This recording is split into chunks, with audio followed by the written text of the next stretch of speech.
Well, we've all done it, dialed a number on our phones by accident. But those misdials are becoming a real problem for Johnston County Sheriff's deputies and emergency responders. News 12's Jessica Wilder tells us why.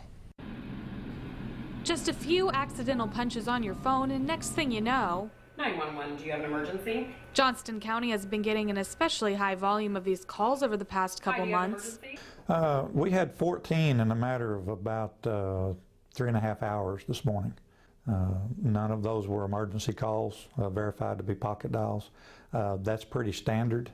There have been periods where there's more than that. Sheriff John Smith says most of these accidental calls come from children playing with their parents' cell phones or from a speed dial tool on smartphones. And pocket dial or not, Hello, can you hear me? dispatch has to treat every 911 call as an emergency.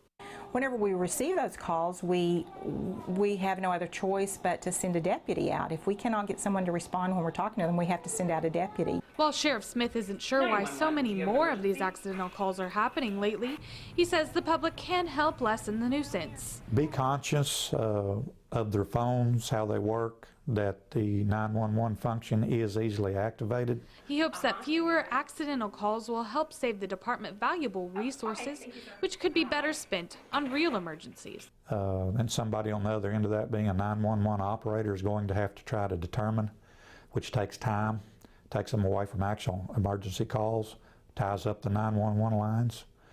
Be aware of that and just try to help us in any way they can to assure that doesn't happen. In Tishomingo, Jessica Wilder, News 12.